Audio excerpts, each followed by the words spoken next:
Good morning.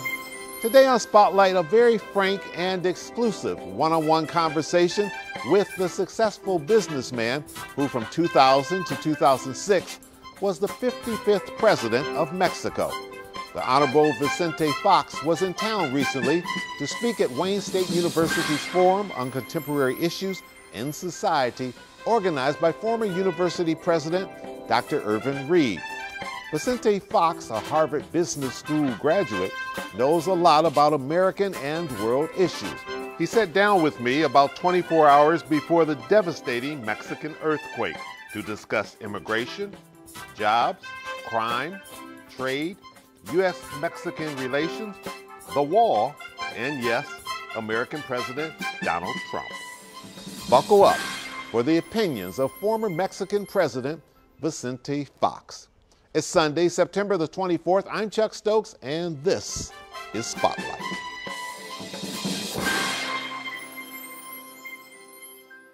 Mr. President, thank you for sitting down with us today on Spotlight, and welcome to Detroit.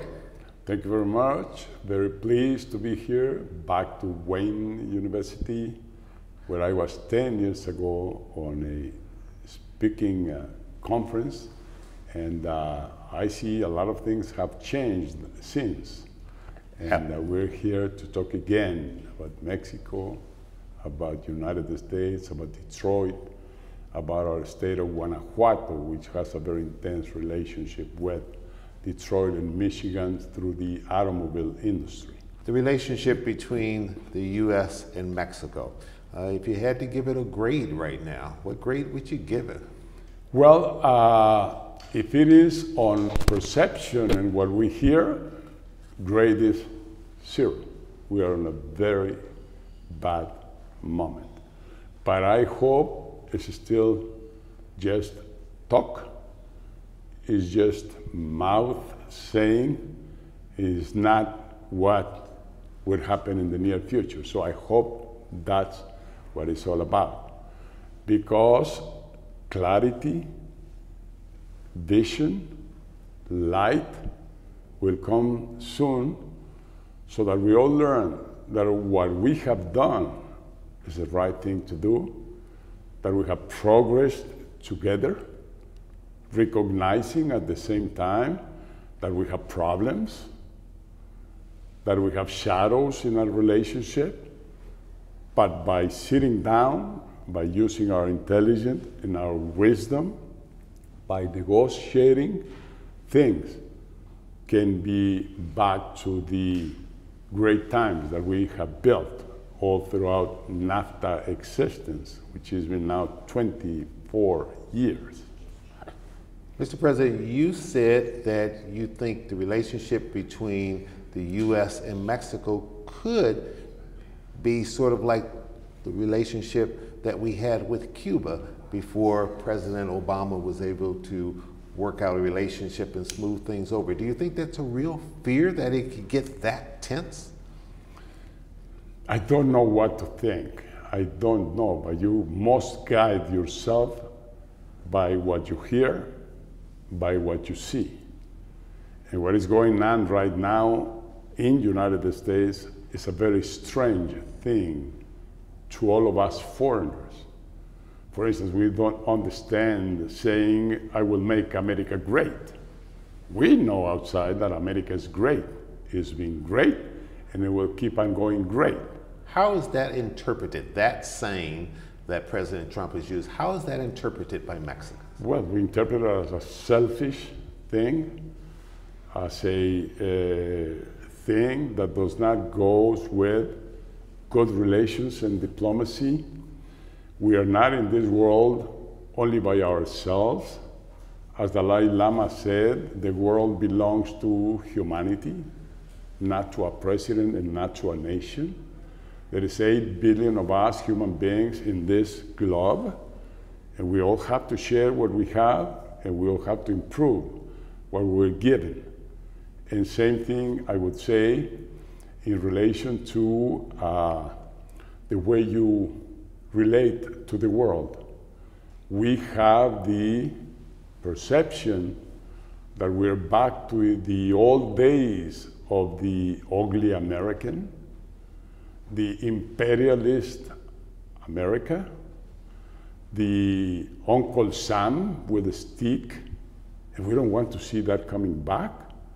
We like this nation because it's compassionate, because it shares what it has with the rest of the world, because we fight against terrorism.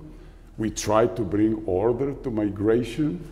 We try to develop jobs and income for people everywhere in Africa, in Asia, in Latin America, or within the United States.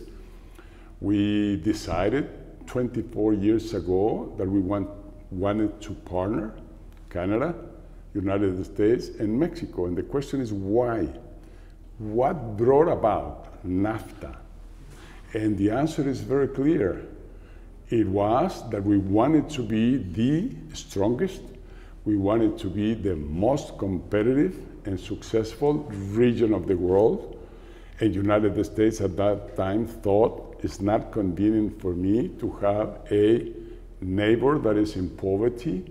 It's not convenient to me that we have a neighbor that is in violence and not progressing. Nobody wants a neighbor like that. You try to upgrade your neighbors so that you move along in harmony. So that's NAFTA spirit from the beginning to the end. You've been very critical of President Trump. Why? Well, because I think he's mistaken in several points of view that he has publicly expressed. Such as? For instance, building a wall. To me, it's nonsense. I mean, we can fix things speaking to each other, learning the problems of your neighbor, and working with your neighbor to solve problems. We have a very busy border. 1 million people cross it every day. Thousands, hundreds of thousands of containers cross it every day. And as I said, we are very solid partners. Let me tell you. Do you think this wall that the president talks about will ever be built, and will Mexico pay for that wall? That's what I hear lately. And they said, take it easy, Vicente. Take it easy, President Fox. Calm down. Nothing is going to happen. It's just talk, talk, talk. But in the meantime, we've been harmed. We've been offended, severely offended. I've been offended. My people has been offended. My nation has been offended. Mexico is not a nation of rapists or criminals. We have dignity. We demand respect.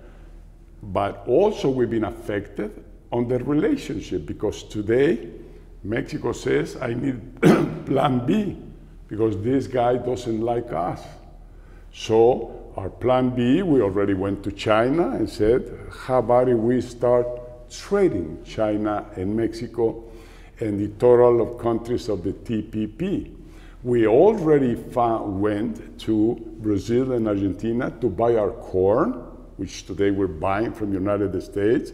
And I don't know what farmers of corn and grain are going to do when Mexico stops buying the huge amount of tons and tons that we buy from this nation. So it's a mistake. So if I'm hearing you right, the relationship, particularly with the current administration, has, in your view, pushed you closer to a closer relationship with China. Awful. Oh yes, yeah, of course, we are doing so already. I mean, if the United States says, to me it's not convenient to join TPP, the Trans-Pacific Trade Agreement, the rest of the nation will say, okay, it's your choice. Do you see the TPP as more economic or more strategic? It's both. It's both. It's economic because it's trading that brings you jobs, brings you wealth, like the United States has done all along. But it's strategic because they're the partners, are Russia, are Japan, are China. And of course, if the leader, if this great nation resigns to its leadership and tells the rest of the world, I'm America, I'm going to build a wall, and I don't care about you. Okay, fine. That's your decision, your choice. But we are getting together, the rest of us. The wall. If he wants to build a wall, Let him do. I mean, we don't care. He can build as many walls as he wants.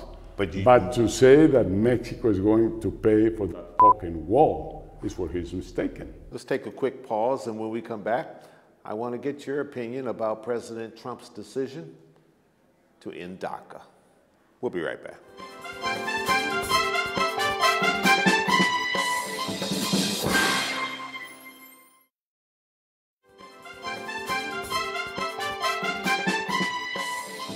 The Trump administration's decision to end DACA, do you feel as though that's a good decision, bad decision, too restrictive on immigration? Terrible decision. It's a decision without vision. Let me tell you what Colin Powell said once.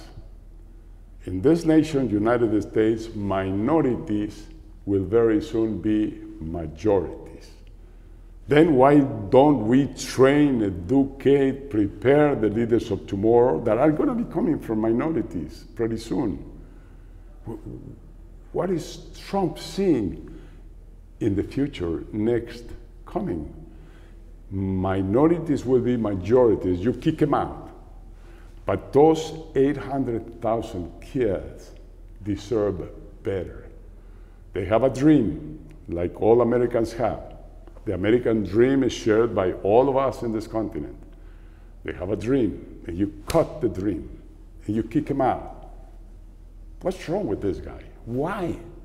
What harm are these kids doing to this nation?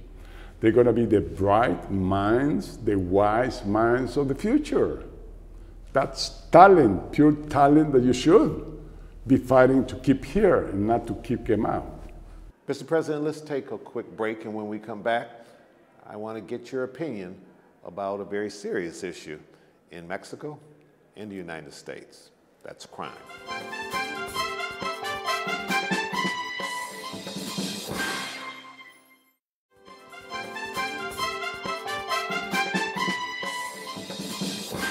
When you were president of Mexico, you waged a war on crime and drugs. And now you're saying the best way to deal with this issue is to legalize drugs. What made the change of heart? Well, it changed because the issue has been getting worse and worse. In my time, we didn't have the homicides, we didn't have the massive killings that we have today in Mexico. In my time, as president of Mexico, we reached the best indicator, the best figures in relation to crime, the lowest we had in history. But now things have gotten worse. And then I asked myself, then what is the solution? A war on crime, like President Nixon started 50 years ago, a total failure? A war on crime and drugs, like President Calderon is doing or did? 80,000 kids died on the streets of Mexico. That's not the solution. So what is the solution? It's simple. Let's let every kid, every citizen take care of himself, take care of his health. We are created free, but we use that freedom with responsibility. So he who wants to kill himself by consuming drugs, let it be. But let's make sure that they have the information, that they know, the kids know that it's harmful to their health, that it will sooner or later kill them like tobacco and cigarettes do. America right now is facing a heroin epidemic. The opioid problem is extremely bad here. And there are many people who believe Mexico is part of the problem, that you could be doing much more to stop the flow of drugs coming into the United States, to take a stronger stand with the cartels. And if you talk about legalizing it, that may really open up the floodgates. That's stupid and selfish thinking. Because if you don't want the kids here to get the heroin, solve it yourself. It's not Mexico which is sending the heroin here. That's absolutely false. That's a lie. Mexico's problem today in relation to drugs is the huge, the mammoth consumer market that you have here in the United States. And yes, it's very convenient, very comfortable to say, hey, Mexico, help me stop the drugs in Mexico. Why should we do it? Give me a reason. And we are trying hard to do it. But the problem is here in this nation. And the problem is why one cargo load of whatever you want to mention, heroin, marijuana, cocaine, crosses the border, why it circulates all over the United States. Where the CIA, where is the DEA, where are all the security forces of this nation? Why the drug moves from Laredo to Washington City, to New York, to San Francisco, to Seattle, to Detroit? That's not Mexico's problem. Why does not this nation solve? And the only solution to me is legalize. And you already are doing that. You started with marijuana in Seattle and in Washington State, in Colorado and in Denver. In California now, that has been approved not only for medical use, but for responsible recreational use. So that's the way to go. It's a total failure to pretend that government is going to take away drugs from my kids. It's me, you mother, you father. It's your problem. It's not U.S. problem. It's yours. You have to educate your son. You have to be with him. You have to understand him. You have to tell him how bad it is to consume drugs. You have to be close to him. You have to share love with him. And then you keep him out of drugs. Mr. President, do you feel that current President Enrique Peña is doing a good job of leading Mexico? He has done three great things, three profound reforms. The energy reform, moving out of a monopoly of government running all energy sources and all energy processes. Today is an open market, huge amount of investment is coming in, private investment, to develop the source. Number two, a profound education reform, moving out of memory teaching and classrooms, as we understand, to teach the teacher and let people develop their own knowledge by themselves. It's the new and most modern way of educating. And finally, a tax reform. So that's great accomplishments on the side of Peña Nieto that we couldn't do myself, or Calderón, or Cedillo, the three former presidents. Do you feel he's done a good job dealing with President Trump? Yes, because like in the bullfights, he is giving him the oles, or he's playing the violin. So he lets him speak, he lets him be aggressive, but he's telling Trump we have to sit down and do things better. It's not the stick that will frighten me. It's not your menaces of kicking out our people. No, that doesn't frighten me. What frightens me is a future without our partnership. And I say to American people, watch out. False prophets usually take you to the desert. And when you wake up, you're in problems. That's the story of Latin America. That is why I think we have enough experience in dealing with dictators, with authoritarian leaders, with powerful men that tell you, I'm going to solve everything, I'm going to fix everything. That cannot be done. It's the whole of the U.S., it's the whole of the citizens of this nation, it's the entrepreneurs, it's the innovators, it's the universities of this great nation that have made America great and that will keep making America greater than. A president is here to serve for 4 years, and that's it. I mean, we won't remember Trump 6 years from now. We will not remember him. He's a disruptor, he's a destroyer, but he's being stopped. Now he's calming down. Great that General Kelly is there to put a zipper on his mouth, to make him think before he tweets or before he talks. Mr. President, you were the leader of Mexico for 6 years, but I'm curious as to whether or not you wish your term had come during the time President Trump was president? Think about that. We'll have you respond right after this break.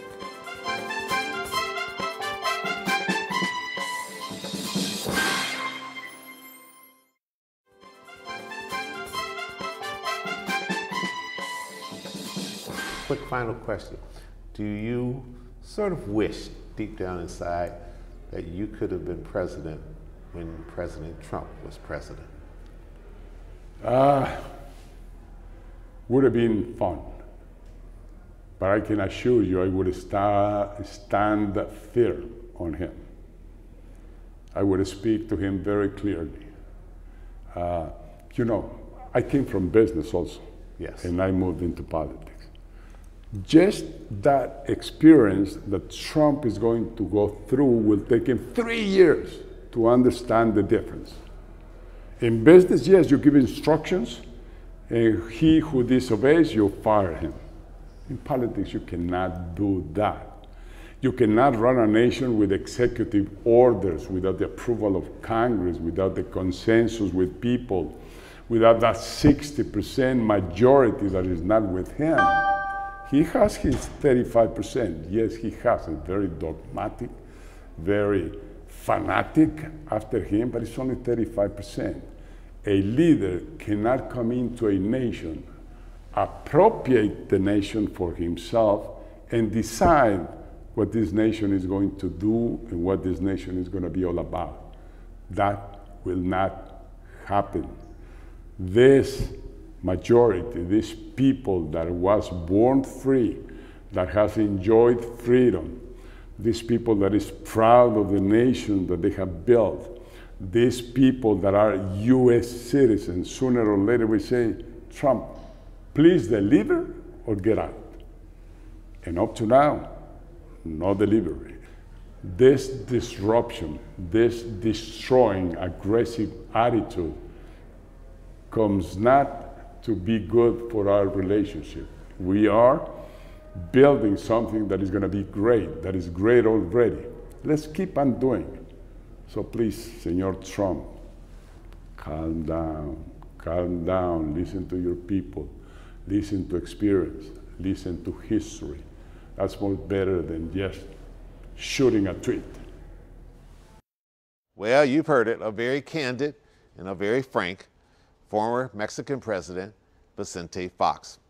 A special thank you to Dr. Irvin Reed and Wayne State University for helping us get President Vicente Fox on Spotlight. I'm Chuck Stokes. We'll be back next week with more newsmakers in the Spotlight. We hope you have a great week.